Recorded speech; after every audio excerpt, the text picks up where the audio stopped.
need to be ready to make an offense to everyone who asks you to give an account for the hope that is in you, and to do it with gentleness and reverence. This is what it says in 1 Peter 3:15. More precisely it reads, "But sanctify Christ as Lord in your hearts. Always be ready to make an offense to everyone who asks you to give an account for the hope that is in you. Yet do this with gentleness and reverence." This sounds difficult. To always be ready. So how do we do this? How do we prepare ourselves to always be ready to defend our faith while doing it respectfully? Especially when we are being opposed with such a strong humanistic society that tries to synthesize God's truth. It seems we have to be politically correct, that we must not offend anyone, but in the end, we usually end up offending our God and Creator. Still, our apologetic defense is to always be given with love, never in degrading terms. As we go through life, we need to continue to grow and mature in our preparation. We see in Ephesians 4, starting in verse 14, "We should no longer be children, tossed to and fro, and carried about with every wind of doctrine, by the trickery of men, and the cunning craftiness of deceitful plotting, but, speaking the truth in love, may grow up in all things to Him who is the head, Christ."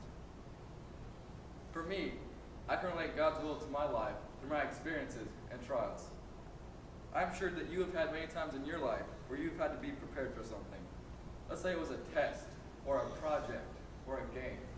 We really are preparing for something almost daily.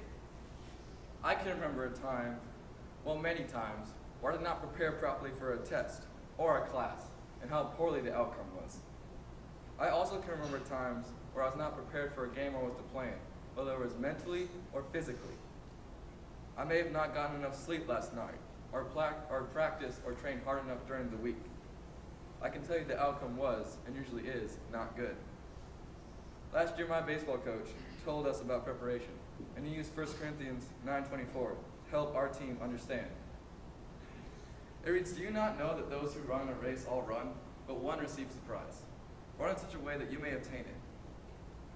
I'm sure that you have had success in these areas when you did what was necessary to prepare yourself. I know I'm more confident when I study hard enough for a big test. It seems if something is important enough to us, we'll spend more time in properly preparing. I can remember last year, I volunteered to lead a class in our youth group, and how nervous I was at first. As I continued to study and read and prepare, I became very comfortable, and I really enjoyed it.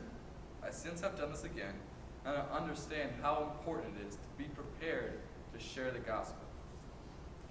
As a high school athlete, I understand that success comes from being prepared. I also understand that preparation and success does not come from just 2 weeks of training or the occasional practice. It comes from dedication and continual preparation. I love sports and can relate almost anything to it. For example, I love and I've been playing baseball since I was 5 years old. I really enjoy it, and now as a 10th grader, I'm a leader on my team.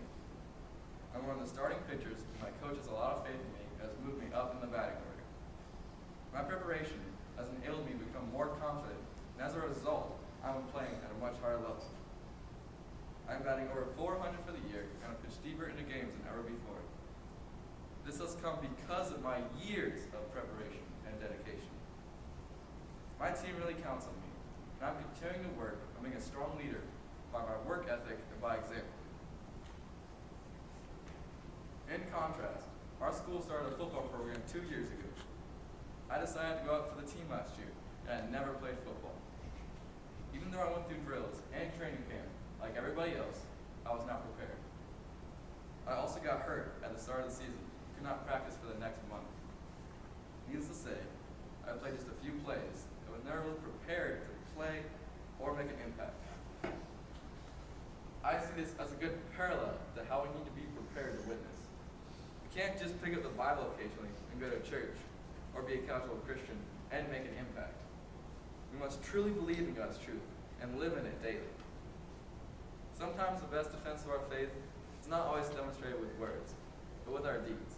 It's in what we do, how we act, and how we respond when things don't go our way. In 1 Peter it says, "We must defend our faith and give an account in gentleness and kindness." It is easy to be kind when things are going our way, and our faith is not challenged.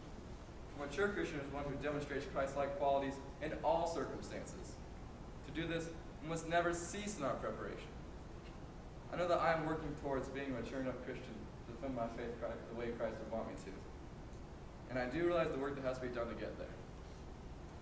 I hope this helps you understand a little better what Peter meant here, and how important preparation is in all aspects of our lives, especially as we give an account of the hope that Jesus gives. Thank you and have a blessed day.